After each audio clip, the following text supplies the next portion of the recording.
শুভ সকাল আমার প্রিয় বন্ধুরা, কেমন আছো তোমরা? আশা করছি তোমরা যে যেখানে আছো সবাই খুব ভালো আছো। তোমাদের ভালোবাসা আর আশীর্বাদে আমরাও কিন্তু বেশ ভালো আছি। পিঙ্কু সিম্পল লাইফস্টাইলের আরও একটি নতুন ভিডিওতে তোমাদের জানাই অনেক অনেক ভালোবাসা আর অনেক অনেক স্বাগত। এই ভিডিওটা হচ্ছে বুধবারের, মানে হচ্ছে 14ই আগস্টে। যেহেতু কালকে কোনো ভিডিও আমার শ্যুট করা হয়নি, আমার শরীরটা ভালো ছিল না, ওই জন্য এটা ছিল বলে আজকে কিন্তু এটাই দিলাম। আশা করছি তোমাদের ভালো লাগবে। পুরো ভিডিওটি জুড়ে থাকার অনুরোধ রইল। তোমরা কি বুঝতে পারছো এগুলো আমি কি জড়ো করছি?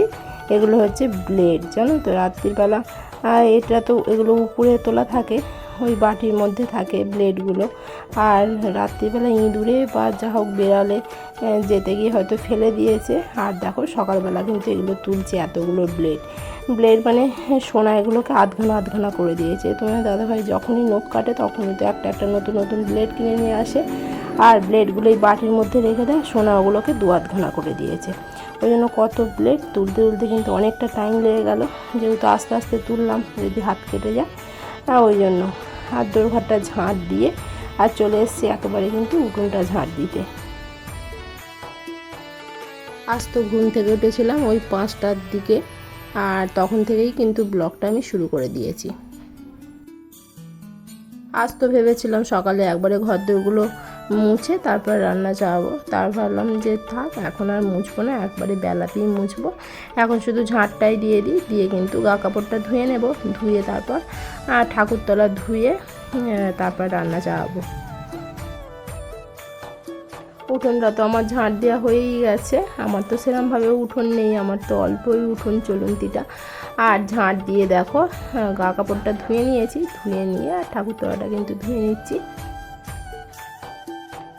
আজকের আবহাওয়াটা কিন্তু বেশ ভালো আছে। কালকে রাত্রিরে তো সেরকমভাবে বৃষ্টি হয়নি, আর কিন্তু গুমট গরম হয়ে আছে একটা।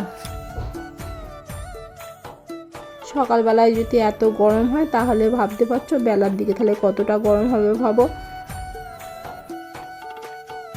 সকালবেলায় কাজ করতে পারা যাচ্ছে না, এত গরম, তাহলে বেলায় কাজ করতে কতটা কষ্ট হবে। কিন্তু কিছু করার নেই, কষ্ট হলেও কাজ করতে হবে। আর দেখো ঠাকুরতলাটা তো ধুয়ে নিয়েছি, আর কিন্তু সূর্যকেও কিন্তু প্রণাম করে নিচ্ছি। ঠাকুরতলা ধুয়ে এসে দৌড়ে ঘরে জলটা দিয়ে দিচ্ছি, দিয়ে কিন্তু আর দেরি না করে কিন্তু রান্নাটা চাপিয়ে দেব। সোনা তোমার দাদাভাই তো ঘুমাচ্ছে, ওদের কিন্তু এখন এটা গভীর রাত, জানো তো। আর দেখো রান্নাঘরে চলে এসে কিন্তু আমি ভাতটা চাপিয়ে দিয়েছি। আজকে দেখতে পাচ্ছ আমি ছোটো হাঁড়িতে ভাত চাপিয়েছি, কেন মঙ্গলবার পর্যন্ত তো ওই হাঁড়িটা তো ছোঁয়া যায়নি, আর ওই হাঁড়িটা মাজা হয়নি। আজ তো বুধবার, আর ওই জন্য কিন্তু এই ছোটো হাঁড়িটাতেই আমি ভাতটা চাপালাম। আর যেহেতু অল্প কটা ভাত হবে, এটা কিন্তু আমাদের হয়ে যাবে এইতে। কিন্তু একটু মানে ভাতের ফ্যানটা ঝাড়তে একটু অসুবিধা হয় এই হাঁড়িটাতেও, বড্ড ছোটো তো ওই জন্য। আর তোমার দাদাভাই কালকে সবজি নিয়ে এসেছিলো, পটল, তারপর করলা, কাঁচা লঙ্কা আর টমেটো এইসব নিয়ে এসেছিলো। আজকে কিন্তু পটল আলু রান্না করব, ওই জন্য কিন্তু পটলগুলো কেটে নিচ্ছি। সকালের দিকে একটু তাড়াহুড়ো করে রান্না করলে কি হয়, মানে কাজ করে নিলে বেলার দিকে তবু একটু অন্য কিছু কাজ পাওয়া যায়। কালকে রাত্রিরে তো খাওয়া দাওয়ার বাসনগুলো ধোয়া হয়নি, ওগুলো একেবারে কিন্তু রান্না করে তারপরেই মাজবো। এখন আর মাজার তো টাইম নেই। ডালটা তো আগে সিদ্ধ করে নিচ্ছি, তারপর কিন্তু পটলগুলো এবার দিয়ে ভেজে নেবো ভালো করে। আজ তো সেরকম কিছু রান্না করব না, এক তরকারি ভাত করব, ডাল আর হচ্ছে একটা কিছু ভাজা করব। আর এদিকে দেখো আমার কিন্তু পটল আলুর তরকারিটাও রেডি হয়ে গেছে, মানে হয়ে গেছে পটল আলুর তরকারিটা। এবার আমি চাউমিনটাও সিদ্ধ চাপিয়ে দিয়েছি, যেহেতু সোনার টিফিনে চাউমিন হবে। আর এদিকে দেখো বেসন ভাজা করব। সোনা আজকে বলছিল যে একটু মা বেসন ভাজা করবে, অনেক দিন করনি, ওই জন্য একটু বেসন ভাজা করব। আর দেখো চাউমিনটা কিন্তু আমার রেডি হয়ে গেছে। সকালটা নয় বড্ড তাড়াহুড়োর মধ্যে যায়, জানো তো, মানে সকালবেলা নয়, মানে এই ভিডিও করতে টাইমই পাওয়া যায় না। তাও এক ঝলক কিন্তু তোমাদের ঘরে দেখাচ্ছি। আর তোমাদের দাদাভাইকে তো চাউমিনটা আগেই আমি টিফিনে ভরে দিয়ে দিয়েছি, সেটা তোমাদের ঘরে আর দেখানো হয়নি। তোমাদের দাদাভাই তো কাজে বেরিয়ে গেছে। আর তারপর দেখো আমি কিন্তু সোনার টিফিনটা গুছিয়ে দিচ্ছি। আর সোনাও তো স্নান করতে চলে গেছে। সোনা স্নান করে এলেই তারপর ভাত খাওয়াবো ওকে, খায়ে তারপর তো রেডি হয়েই কিন্তু ও ভাতটা খায়। সোনা স্নান করে চলে এসছে আর ভাত বেড়ে নিয়ে চলে এসেছি, ভাত ডাল তরকারি আর হচ্ছে বেসন ভাজা। আর তারপর তো সোনা ভাত খেয়ে দিয়ে বেরিয়ে গেছে। আজকে কি হয়েছে জানো তো, আজকে না বললাম না যে ছোটো হাঁড়িতে ভাত করেছি, ছোটো হাঁড়িতে ভাত করে ফ্যানটা গড়াতে গেলাম আর ভাত কতগুলো পড়ে গেল জানো তো, ওই জন্য ভাতটা একটু কম হয়ে গেল। সোনার ডিশেই দুটো ভাত নিয়ে চলে এসেছিলাম, যে কটা ছিল সোনা যে কটা খেয়েছিল, তারপর কিন্তু আমিও দুগাল ভাত খেয়ে নিয়েছিলাম। আর দেখো বিছানার চাদরটা, মানে বিছানায় এত পিঁপড়ে হয়েছে, ওই জন্য বিছানার চাদরটাকে কিন্তু তুলে ঝেড়ে কিন্তু আবার এই বিছানার চাদরটাই পাতলাম। বিছানার চাদরটা পরিষ্কার আছে বলে আর এখন তুললাম না কাচার জন্য, আর হচ্ছে ওটা পরে তুলে দুদিন পরে তুলে তারপর কেচে দেব। বিছানাটাতে তো খুব পিঁপড়ে হয়েছিল, ওই জন্য ঝেড়ে দিলাম। বিছানা গুছাতে গুছাতে জানো তো আমি একটা জিনিস লক্ষ্য করলাম। কী জিনিস লক্ষ্য করলাম চলো তোমাদের ঘরে দেখাই। জিনিসটা খুব একটা ভালো লাগছে না দেখে, খুব খারাপ লাগছে দেখে। দেখো দাঁড়াও তোমাদের ব্যাক ক্যামেরায় দেখাই। এই দেখো এটা হচ্ছে সোনার বালিশ জানো তো। এই দেখো এখানটায় এতটা কিসের রক্ত, আমি তো কিছু বুঝে উঠতে পারছি না। এখানটায় এতটা রক্ত, তারপর বিছানার এই জায়গাটায় দেখো এতটা রক্তের দাগ, এখানটায় একটুখানি রক্তের ছোপ। কিসের ছোপ আমি তো কিছু বুঝে উঠতে পারছি না জানো, কিসের ছোপ আমি না বুঝে উঠতে পারছি না জানো তো। সোনা তো স্কুলও বেরিয়ে গেছে, এবার কোথাও কি কেটে গেছে, মশা হলে কি এতটা রক্ত হবে? মশা যদি মশারির ভিতরে ঢুকেই থাকে এতটা রক্ত তো হবে না, তাহলে এটা কিসের ছোপ আমি তো কিছু বুঝে উঠতে পারছি না জানো। সোনা তো স্কুল বেরিয়ে যাওয়ার পরে তো আমি বিছানটা গুছাচ্ছিলাম, যদি সকালের দিকে গুছাতাম তাহলে হয়তো দেখতে পেতাম, কিন্তু যেহেতু স্কুল বেরিয়ে যাওয়ার পরে আমি বিছানটা গুছাচ্ছি। আর দেখো এই দাগটা দেখেও আমার খুব একটা মানে ভালো ঠেকছে না, যে কোথায় কেটে গেছে বা কী হয়েছে কিছু তো বুঝতে পারছি না। কী করবো, আমার তো টেনশন হচ্ছে জানো তো, যে এতটা রক্ত কোথা থেকে বেরোলো।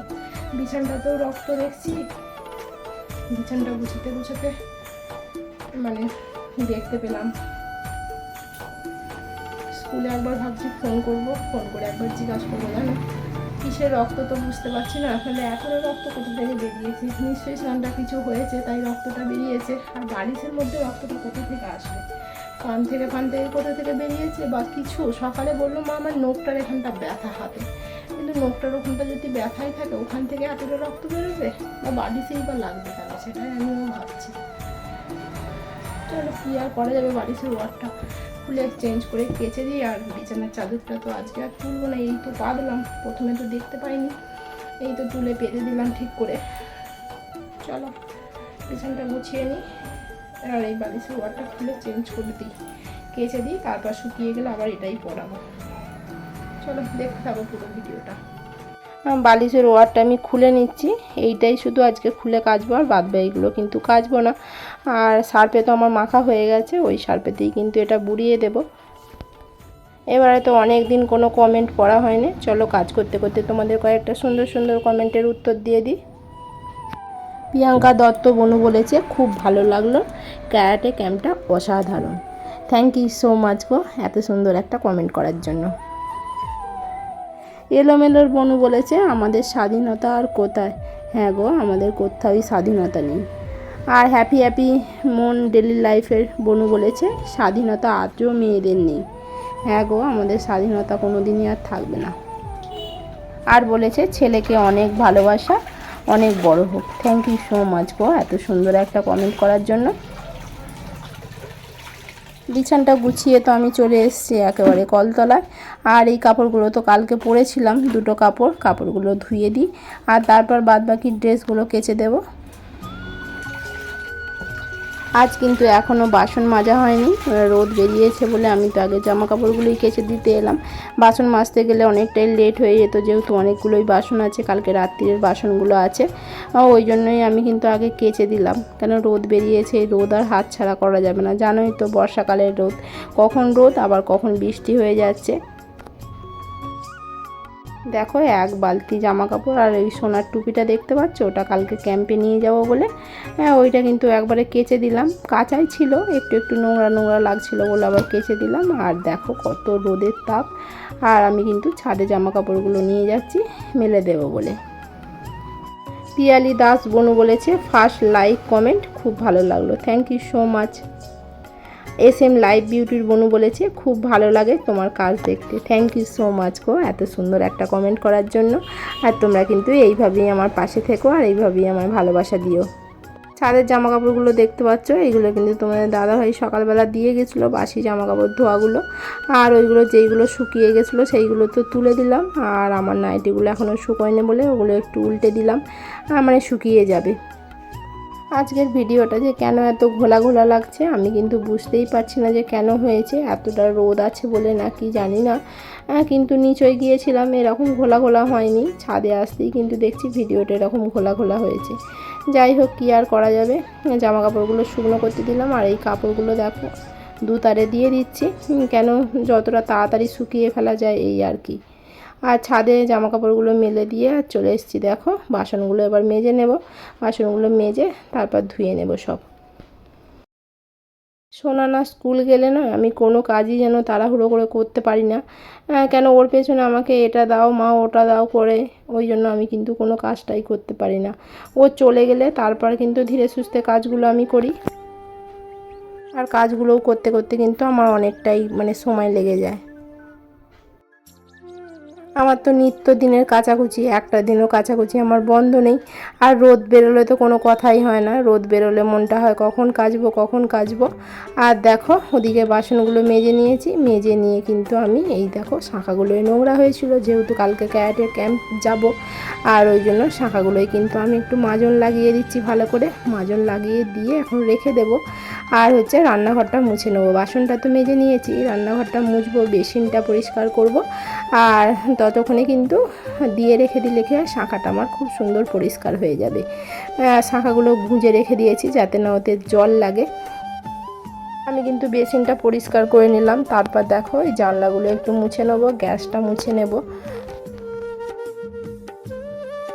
আজ একটু তাড়াতাড়ির মধ্যেই কাজ করছি, কেন বলো তো আজকে তো বুধবার, সোনাকে নিয়ে যাব ক্যারাটে, সোনাকে স্কুল থেকে ওখানে বাস থেকে নামিয়ে নেব।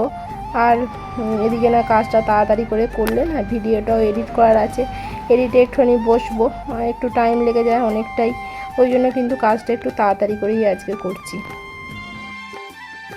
রান্নাঘরটা মুছে আর এই বালতিতে যে নোংরাগুলো ফেলি ওইগুলো ফেলে দিয়ে এসে কিন্তু দুটো বালতি আমি পরিষ্কার করে মেজে নিচ্ছি, কেননা জল তুলবো বলে।